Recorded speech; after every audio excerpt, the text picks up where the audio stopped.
బీసీలకు 42% రిజర్వేషన్లు ఇచ్చే ముచ్చట ఇప్పుడు రాష్ట్ర ప్రభుత్వం చేతులకెంచి సెంటర్ సర్కార్కు చేరింది కదా.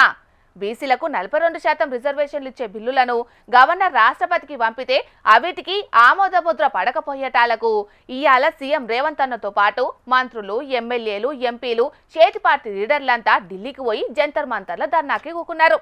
మరి ఆడ ఏం జరిగింది, ఏం కథ, సీఎం రేవంత్ అన్న ఏం మాట్లాడిందో పురాగా చూద్దాం పాండ్రి.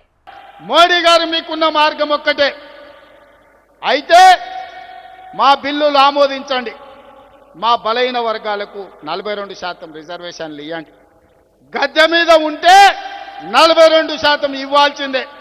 నువ్వు 42% ఇవ్వకపోతే గద్దె మీద నుంచి మేము దించుతాం, 42% రిజర్వేషన్ సాధించుకుంటాం. మీరు తెలంగాణ శక్తిని, తెలంగాణ ప్రజల పోరాట స్ఫూర్తిని తక్కువగా అంచనా వేస్తున్నారు. నరేంద్ర మోడీ గారు బీసీలకు 42% విద్యా, ఉద్యోగాలు, స్థానిక సంస్థలలో రాజకీయ అవకాశాలు కల్పించేందుకు రాష్ట్ర ప్రభుత్వం తీసుకొచ్చిన బిల్లులను గవర్నర్ రాష్ట్రపతికి పంపిస్తే 4 నెలలైనా ఇంకా ఆమోదించలేదు. అందుకే రాష్ట్రంలో కాదు ఢిల్లీలో కొట్లాడేతందుకే ఇక్కడికి వచ్చి ప్రధాని మోడీ మెడలు వంచేతందుకు ఇక్కడ పోరాటం చేస్తున్నామని చెప్పిండు సీఎం రేవంత్ అన్న. దేశంలో ఇప్పటి వరకు ఏ సీఎం చెయ్యని బీసీ రిజర్వేషన్ బిల్లు ప్రవేశపెట్టి చరిత్రలో నిలిచిపోయినాం. అయినా గుజరాత్, రాజస్థాన్లో మేము రిజర్వేషన్లు అడుగుతలేం కదా, మా రాష్ట్రంలో రిజర్వేషన్లు అమలు చేసుకుంటే మీకేం ఇబ్బంది అని ప్రశ్నించిండు రేవంత్ అన్న. ఇక అటు కారు పార్టీ మీద కూడా బగ్గనే గరానికి వచ్చింది. ఇయాల బీజేపీ వాళ్ళు నరేంద్ర మోడీ మోసేతి నీళ్లు తాగుతున్నారు కావచ్చు, బీఆర్ఎస్ వాళ్ళు వాళ్ళ చెప్పులు మోసి బతుకుతున్నారా, ఇయాల మాకు అండగా ఇక్కడికి ఎందుకు రాలేదని నిలదీసిండు. అయ్యా, మన దీక్ష వాళ్ళకు ఒక డ్రామాలాగా కనిపిస్తుంది. ఆయన పేరే డ్రామారావు.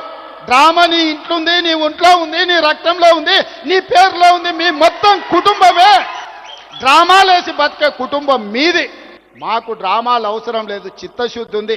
అందుకే ఫిబ్రవరి 4, 2024 నాడు మొదలుపెట్టి ఫిబ్రవరి 4, 2025 నాడు సరిగ్గా 365 రోజుల్లో బలైన వర్గాలకు సంబంధించిన ప్రతిపాదన నుంచి బిల్లు ఆమోదం వరకు సంవత్సరం తిరిగే లోపల చేసి 100 సంవత్సరాల సమస్యకు 1 సంవత్సరంలోనే పరిష్కారం చూపించిన మంత్రులందరి వేదిక మీద ఉంది. నువ్వా దిక్కుమాలినోడా మా చిత్తశుద్ధిని ప్రశ్నించేది? నీ ఇంట్లోనే సక్కగలేదు. ఒకరు బీసీలకు అనుకూలం అంటారు, ఇంకొకరు వ్యతిరేకం అంటే ఈయనే మధ్యస్థం అంటాడు.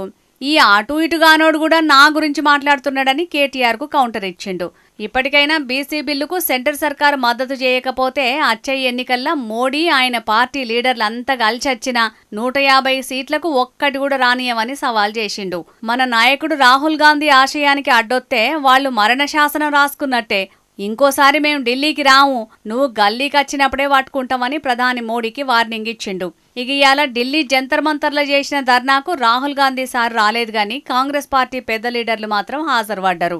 అట్లనే ఇండియా కూటమిలున్న పార్టీల నాయకులు కూడా హాజరుపడి బీసీలకు 42% రిజర్వేషన్లు కల్పియాలని చేస్తున్న ధర్నాకు మద్దతు చేసిర్రు. ఇక అటు తమిళనాడులో 69% రిజర్వేషన్లు అమలవుతున్నాయి కాబట్టి తెలంగాణలో కూడా ఈ రిజర్వేషన్ల ముచ్చట్ల ప్రభుత్వానికి అండగా ఉంటామని డీఎంకే ఎంపీ కలిమొని భరోసా ఇచ్చింది. మరి తెలంగాణ సీఎం రేవంత్ అన్నతోట అన్నట్టుగా మంత్రులు, ఎమ్మెల్యేలంతా పోయి భారీ ఎత్తున ధర్నా చేసిరు కాబట్టి బీసీ రిజర్వేషన్ల ముచ్చట్ల సెంటర్ సర్కారు ఏం నిర్ణయం చేస్తుందో ఏం కథనో చూడాలి. మరి పార్టీ పెద్దలు నాకు మంత్రి పదవి ఇస్తానని మాట ఇచ్చి తప్పిండ్రని కొంచెం గరానికొచ్చి మాట్లాడిన కోమటిరెడ్డి రాజగోపాల్ రెడ్డి ముచ్చట మన జోర్దార్లో చెప్పుకున్నాం కదా. ఇగియాల సోషల్ మీడియా విషయంలో ముఖ్యమంత్రి రేవంత్ రెడ్డి మాటలు వింటుంటే ఓడ దాటే వరకు ఓడ మల్లయ్య, ఓడ దాటినాక బోడి మల్లయ్య అన్న సామెత ఆదికొస్తున్నది అన్నాడు. అట్లనే రేవంత్ అన్న ఈ సలహా కూడా ఇచ్చిండు రాజగోపాల్ రెడ్డి సార్కి. మీ భాష మార్చుకొని, మీ హవభావాలు మార్చుకొని తక్కువ మాట్లాడి మంత్రివర్గంలో ఇంకా చాలా అందరికి మాట్లాడే అవకాశం ఇచ్చి మేధావులతో డిస్కస్ చేసి రాబోయే రోజుల్లో ఒక మంచి ప్రశాంతమైన వాతావరణంలో, అంటే దాన్ని ఏమంటారంటే ఒక కూల్ మైండ్ తోటి, ఆవేశం అక్కర్లేదు. ఇంకా 3.5 ఏళ్ల గవర్నమెంట్ ఉంది, ముఖ్యమంత్రి మీరే ఉంటారు. ఆ తర్వాత ఎవరుంటారు అనేది అప్పుడు చూద్దాం. తర్వాత ఎలక్షన్స్ అయిన తర్వాత కాంగ్రెస్ పార్టీ హైకమాండ్ ప్రజలు తీర్పిచ్చిన దాన్ని బట్టి నిర్ణయం చేద్దాం. అప్పటి వరకు మీరే ఉంటారు. అప్పటిదాకా ఆవేశపడకుండా, గంటలు మాట్లాడకుండా, ఆ గంటలు అనే స్పీచ్లు తక్కువ చేసి పని మీద ఎక్కువ శ్రద్ధ చూపిస్తే మంచిదని చెప్పి నా సలహా. ఇదివరకు సుతం 10 ఏండ్లు నేనే ముఖ్యమంత్రిగా ఉంటానని సీఎం రేవంత్ అన్న మాట్లాడితే అట్లెట్లా అంటాడు? అది కాంగ్రెస్ పార్టీ అధిష్టానం ప్రజల ఆశీర్వాదం ఉంటేనే అయితదన్నట్టు మాట్లాడిండు. ఇక ఇయ్యాల సుతం ఇంకో 3.5 ఏండ్లు సీఎంగా రేవంత్ రెడ్డే ఉంటాడు. అటెన్క ఎవరుంటారనేది ప్రజలు పార్టీ నిర్ణయిస్తది. కానీ ఈ 3.5 ఏండ్లు మాత్రం మాటలు తక్కువ మాట్లాడి పనులు ఎక్కువ చేయాలి అని సలహా కూడా ఇచ్చిండు. ఇక ఇట్లా మాట్లాడితే మంత్రి పదవి రాలేదు కాబట్టే ఇట్లా మాట్లాడుతున్నాడని కొంతమంది అంటున్నారు. కానీ నేను టీఆర్ఎస్ లో పోతానంటే కేసీఆర్ ఎప్పుడో మంత్రి పదవి ఇచ్చేవాడు. పదవుల కోసం పాకులాడే వ్యక్తినైతే నా ఎమ్మెల్యే పదవికే రాజీనామా చేసి ఆనాడు కేసీఆర్ ప్రభుత్వాన్ని మునుగోడు ప్రజల కాళ్ల దగ్గర తీసుకొచ్చిన పదవికి రాజీనామా చేసి ఇన్నరా మంత్రి పదవి రావాలనుకుంటే అప్పుడే కారు పార్టీలకు పోయేటోడట. కాకుంటే ప్రజలే ముఖ్యం అనుకున్నాడు కాబట్టే రాజీనామా చేసి అప్పటి ప్రభుత్వంలో ఉన్నోళ్ళందరినీ మునుగోడు ప్రజల కాళ్ళకాడికి తీసుకొచ్చిందని చెప్పిండు. ఇక తెలంగాణను దోపిడీ చేసినోళ్ల మీద విచారణ చేసి అరెస్టు చేస్తామని ఎన్నికలకు ముందుగాల ప్రజలకు మాటిచ్చినాం. అధికారంలోకి వచ్చి 20 నెలలు గడిచినా ఇంకా ఏం చేస్తలేరు. పుణ్యకాలం కాస్త కమిషన్లు రిపోర్టులతోటే గడిచిపోయేటట్టున్నది. వెంటనే వాళ్ళ మీద చర్యలు తీసుకోవాలని అన్నాడు. ఇక తెలంగాణను దోపిడీ చేస్తున్న పెట్టుబడిదారుల ముచ్చట్లకి ఇట్లా అన్నాడు. పనిచేస్తూనే ఉంటా నేను. అందులో పనిచేసే ప్రతి ఒక్కరు కూడా నా సపోర్ట్ ఉంటుంది. మీడియా ముఖ్యంగా డిజిటల్ మీడియా సోదరులు ఈరోజు కలిసి ధన్యవాదాలు చెప్తానికి వచ్చారు కాబట్టి వాళ్ళకు కూడా మరొకసారి నేను ధైర్యంగా మీరు ముందుకెళ్ళండి. నిన్న ఢిల్లీలో మంత్రి వెంకటరెడ్డి మాట్లాడుతూ మా తమ్ముడికి మంత్రి పదవి గురించి నాకు తెలియదు, నాతో చర్చించలేదని చెప్తున్నాను. ఎవలెవలు ఏం చేస్తున్నారు, కాంట్రాక్టులు ఎవరికి దక్కుతున్నాయి, ఏం కథ అనే వివరాలన్నీ ఉన్నాయట. టైం వచ్చినప్పుడు అన్నిటినీ బయట పెడతా అని చెప్పుకొచ్చిండు రాజగోపాల్ రెడ్డి సారు. నేను ప్రభుత్వంలో జరుగుతున్న తప్పుల గురించి మాట్లాడుతున్నా. సరి చేసుకుంటే కాంగ్రెస్ పార్టీకే మంచిది, లేకుంటే పార్టీకే నష్టం జరుగుతుందన్నాడు. సోషల్ మీడియా జర్నలిస్టులకు మద్దతుగా మాట్లాడినందుకు ఇవాళ వాళ్ళంతా పోయి రాజగోపాల్ రెడ్డి సార్ను కలిస్తే ముఖ్యమంత్రి కాదు సోషల్ మీడియా జర్నలిస్టులను కూడా అందరూ గౌరవించాలని సలహా ఇచ్చిండు. మరిగా రాజగోపాల్ ఇచ్చిన సలహాలు తీసుకుని రేవంత్ అన్న ప్రతిపక్షాల మీద ఈర్స్కవాడు బంధు పెట్టి పాలన మీద శ్రద్ధ పెడతాడో ఏం కథనో చూడాలి. మరి పెద్ద పెద్ద రోడ్ల మీదకి ఎక్కిండ్రంటే చాలు అటు కార్లు నడిపేటోళ్లే కాదు ఇటు బండ్ల మీద పోయేటోళ్ళు కూడా మస్తు రుబడిగా పోతుంటారు. ఎన్ని ప్రమాదాలు జరిగినా అప్పటి మందం బయటపడ్డట్టు చేస్తారు. మళ్ళా ఎప్పటి లెక్కనే దూసుకుపోతుంటారు. గందుకే గీడో కాడ పోలీసులు ఓ వెరైటీ ఆలోచన చేసిండ్రు. మరదేందో మీరు కూడా చూస్తారని మన జోర్దాలకి పట్టుకొచ్చినాం. చలో చూడండిగా. పోలీసులు చేసిన గొప్ప పని ముచ్చటని చెప్పి తొవ్వబందుకు పోలీసులు అడ్డుపెట్టిన వీడియో చూపిస్తున్నారేందని అనుకుంటున్నారా? మల్లో పారి మంచిగా చూడండి. అచ్చం పోలీస్ కారును పక్కకు ఆపి పోలీసారు నిలబడ్డట్టే అనిపిస్తున్నదిలే. కాని అది నియం కారు కాదు. అక్కడ నిలబడ్డది నియం పోలీసు, అంతకంతే కాదు. తొవ్వపొంటి పోయేటోళ్లకు పోలీసున్నారన్న భయం ఉట్టాలని ఇట్లా కట్అవుట్లను తయారు చేసిండ్రు. ఆదిలాబాద్ జిల్లాల రోడ్డు ప్రమాదాలు ఎక్కువైతున్నాయట. ఇక ప్రమాదాలను తగ్గియాలని జిల్లా ఎస్పీ అఖిల్ మహాజన్ సారు ఇట్లా వెరైటీ ఆలోచన చేసిందన్నట్టు. ఎక్కడెక్కడ ప్రమాదాలు జరుగుతున్నాయనేది గుర్తించి ఆడాడ ఇట్లా డయల్ 100 విమానం, పక్కపోంటి ట్రాఫిక్ కానిస్టేబుల్ ఉండేటట్టు కట్అవుట్లను తయారు చేసి పెడుతున్నారు. వీటిని దూరం నుంచి చూసినోళ్లు బండ్లను జర నిమ్మలంగా నడుపుతారు. అట్లనే ట్రాఫిక్ నిబంధనలు పాటిస్తారని ఈ ఉపాయం చేసిండ్రట. కట్అవుట్స్ చూస్తే ఆ రియల్ పోలీస్ వెహికల్ లాగా ఉంది.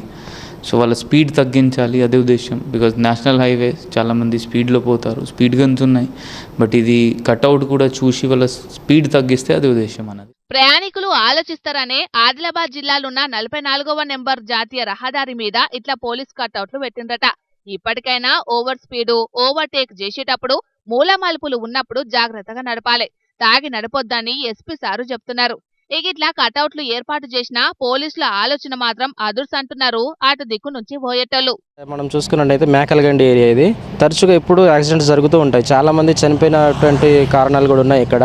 అయితే కొత్తగా పోలీస్ వాళ్ళు మన వెనుకలో ఇది పోలీస్ బోర్డు పెట్టారు. అది జీప్ మళ్ళీ పోలీస్ గారు ఉన్నారు. అయితే వాహన వాళ్ళందరూ కూడా వాటిని చూసి నిజంగానే పోలీసు వాళ్ళు ఉన్నారనుకొని, పోలీస్ జీప్ ఉందనుకొని అక్కడ దూరం నుండే స్లోగా చేసుకుంటూ వస్తున్నారు. దానివల్ల చాలా యాక్సిడెంట్స్ అనేటివి అన్నిటి కూడా నివారించే అవకాశం ఉంది. దానివల్ల పోలీసులకు మేము ప్రత్యేకంగా కృతజ్ఞతలు తెలియజేసుకుంటున్నాం. అయితే పోలీసులు ఏది చేసినా ప్రజలకు మంచి జరగాలనే చేస్తారు. కానీ జనాలు మాత్రం ఇవేం రూల్స్ అన్నట్టుగా వీటిని ఖాతరు చేయకుండా బండ్లు నడుపుట్లనే ప్రమాదాలు జరుగుతుంటాయి. మరి వీటిని చూసైనా కొంతమంది నిమ్మలంగా పోతారు.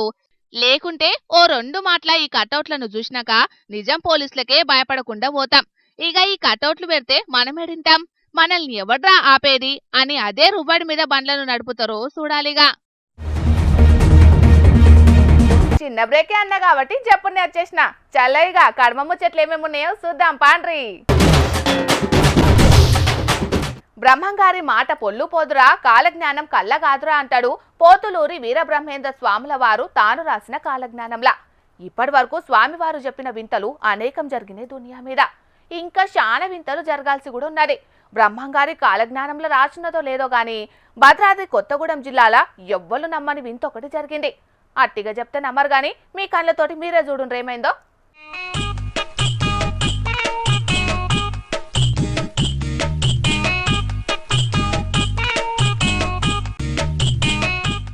వామ్మో, చింత చెట్టు ఎట్లా కదులుతాందో చూస్తున్నారా నుల్లా? ఓ వన్క అటు ఇటు కదులుతాంది, మళ్ళో వన్క గుండూరంగా తిరుగుతాంది.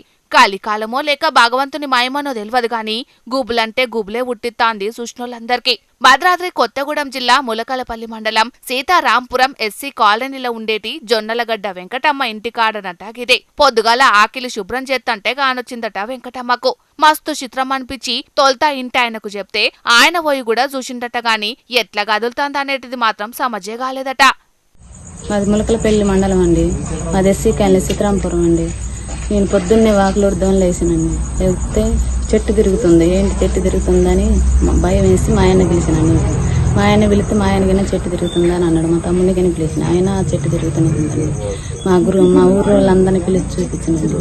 ఆయన చెట్టు తిరుగుతుందండి, ఏంటో తెలియట్లేదండి. మా అక్క ఉదయాన్నే లేవగానే వాకలు ఉడిచేటప్పుడు ఒక సింత మొక్క రౌండ్గా తిరగడం చూసి భయానికి గురై మమ్మల్ని అందరినీ పిలిపించింది.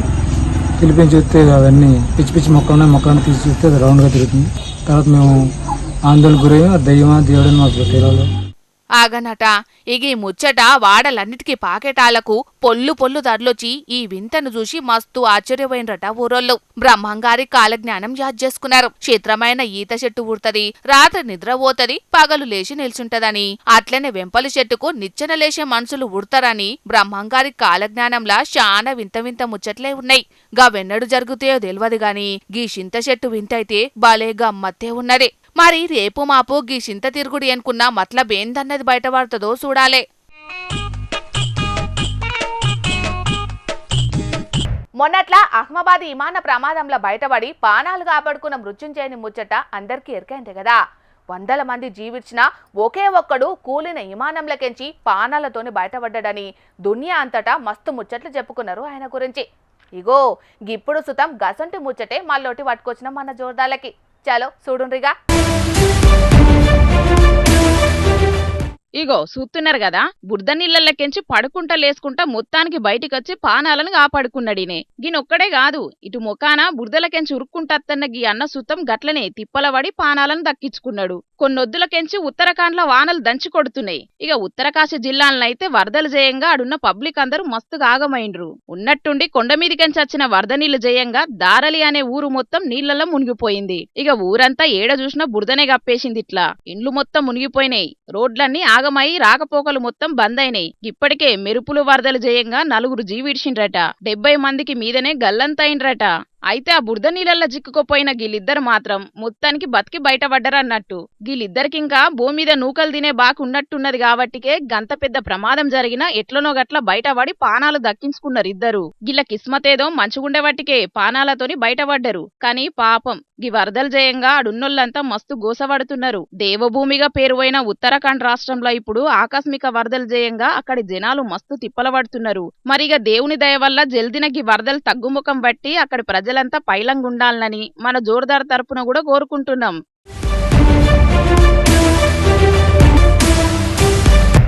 అరచేతిలో దునియాని చూస్తున్న ఈ కాలంలో కూడా రోడ్డు మీద ఓ కోడిగుడ్డు, నిమ్మకాయ, ఇంత పసుపు కుంకుమ గానొస్తే చాలు మస్తు భయపడుతుంటారు చాలా మంది.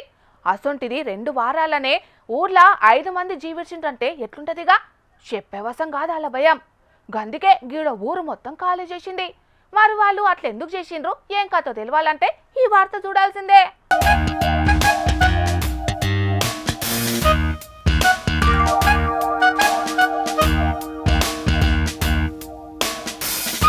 ఓ ఓస్ని నియంగానే ఊరు మొత్తం తాళాలేసుకొని పోయిర్రు కదా. అసలు ఇంతకు ఇది ఏ ఊళ్ళో జరిగింది, ఎందుకు ఇట్లా చేసిర్రు అని మీకు డౌట్ అనుమానాలు బాగానే వస్తున్నాయి కదా. సరే ఇక అసలు ముచ్చట ఏంటిదంటే కరీంనగర్ జిల్లా ఇల్లంతకుంట మండలం మర్రివానిపల్లె ఊరికి కీడు జోకిందట. కీడు జోకుట్లనే 15 రోజులనే 5 జీవిడిసిరని వాళ్ళ పంతులు చెప్పిండట. ఇక కీడు పోవాలంటే ఊరోళ్ళంతా పొద్దుగాల ఆకిలి ఉడక ముందే పోయి ఊరవతల వంటలు వండుకొని అక్కడనే తిని చీకటైనాక ఇళ్లకు రావాలి. అటే ఇంకా 2 రోజులకు భూలక్ష్మి మహాలక్ష్మి పూజలు చేసి అమ్మవారి వ్రతం చేస్తే కీడు పోతుందని చెప్పిండట అయ్యగారు. దీంతోనే ఆ ఊళ్ళో ఉన్నోళ్ళంతా ఇళ్లకు తాళాలేసి మరి ఇట్లా వంటలకు పోయిర్రు అన్నట్టు. 1 నెలల 5 చనిపోయినరని మాకు అనుమానం, ఇట్లా ఎందుకు చచ్చిపోయారని అనుమానం వచ్చి అయ్యగారిని అడిగితే కొంచెం కీడొచ్చింది. ఒకరోజు ఇది ఊరు ఇడిచిపెట్టి పొద్దున ఊరు చల్లకుండా బయటికి రావాలి. బయటకు వచ్చి అన్నం వండుకొని తిని సాయంత్రం దాకా ఉండి దీపాలు పెట్టినాక అంతా కడిగి బయటనే బారపోసి ఇంటికి రావాలి. ఇక బేస్తవారం నాడు బులక్ష్మికి బట్టలు కట్టియాలి. పోషవతల్లి బట్టలు కట్టించి బోనాలు ఎత్తుకొని కొబ్బరికాయలు పట్టుకొని పోయి కొట్టాలి, మంచి జరుగుతుందని చెప్పిండు అయ్యగారు కదా. ఇక అయ్యగారు మాటలు పట్టుకొని ఇట్లా బయటకు వచ్చి వంటలు చేసుకొని తింటున్నారు అన్నట్టు. మరి ఊరికి నియంగానే కీడు సోకి 5 జీవిడిసిరో లేకుంటే వాళ్ళకి ఏమైనా పానం మంచిగా లేక జీవిడిసిరో తెలియదు గాని మొత్తానికైతే కీడు సోకిందని మాత్రం ఆ ఊరి జనాలంతా నమ్ముతున్నారట.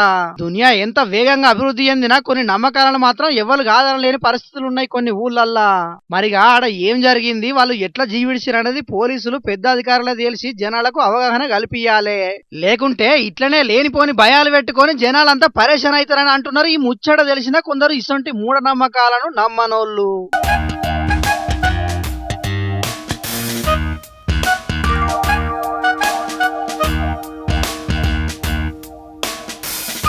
పేదోళ్ల సొంతింటి కలను ఇందిరమ్మింటితోని నెరవేరుస్తున్నామని అటు సర్కారోళ్ళు గొప్పలు బగ్గనే చెప్పుకుంటున్నారు. కానీ మోక మీద చూస్తే పరిస్థితి వేరే ఉన్నదుల్లా.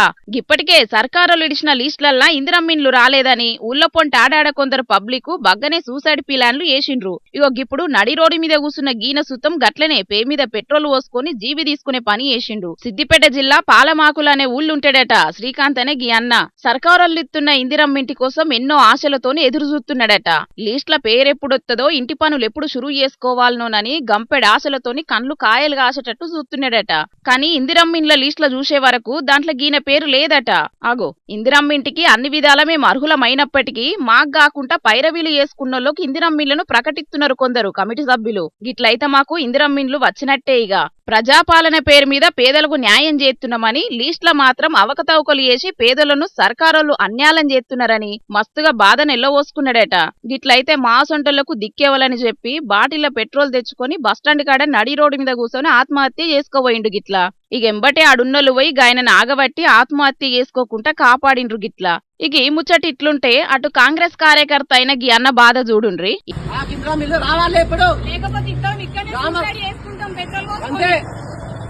మాకు ఇల్లు నచ్చాక మేము ఇక్కడనే ఉంటాం. పొన్నం ప్రభాకర్ సార్ రావాలి, ఇక్కడికి కమిటీ మెంబర్స్ రావాలి. విలేజ్ లా కమిటీ మెంబర్లు వాళ్ళకి అనుకూలంగా ఉండాలి, వారికే సర్వే చేసి ఇస్తారు. మీరు అర్హులు కదా, చేయండి ఇంటికి వచ్చే. విన్నరు కదా గిల్ల బాధలను. కరీంనగర్ జిల్లా చిగురు మామిడి మండలం సుందరగిరట గిల్లది. ఇందిరమ్మిండ్ల కోసం ఎంక్వైరీ చేసినప్పటికెంచి మాకిల్లు లేదని చెప్పి మొత్తుకున్నారట. మళ్ళ మీదికెంచి గీ అన్న కాంగ్రెస్ పార్టీలోనే కార్యకర్తగా పని చేస్తున్నాడట. అయినా సుతం గీన మాట లెక్క చేయలేదట. ఫస్ట్ లిస్ట్ అన్నారు, సెకండ్ లిస్ట్ అన్నారు. ఏ లిస్ట్ లో చూసిన సుతం మా పేరైతే రాలేదు. గీ ముచ్చట మీద ఎన్ని మలకల కమిటీ సభ్యులను అడిగినా అసలుకే పట్టించుకుంటలేదని మస్తుగా గరమైండ్రు. ఇక ఇట్లయితే కాదని చెప్పి ఏకంగా కరీంనగర్ ఉస్నాబాద్ హైవే మీదకొచ్చి పే మీద పెట్రోల్ పోసుకొని సూసైడ్ ప్లాన్ చేసిండ్రట. ఇక ఎంబటే గాలను కాపాడి ఆడున్లోలు దవాఖాన్లకు తీసుకుపోయిండ్రట. పేరు గొప్ప ఊరు దిబ్బ అన్నట్టు ప్రజాపాలన పేరు మీద ప్రతి ఓడికి న్యాయం చేస్తున్నామని రేవంతాలు సర్కారోళ్ళు బగ్గనే మొత్తుకుంటున్నారు. మరి ఇట్లా ఇందిరమ్మిండ్ల కోసం పబ్లిక్ పడే గీ తిప్పలు కండ్లకు గనబడతలేవా ఏందని గరమైతున్నారు చాలా మంది ఆడున్న పబ్లిక్.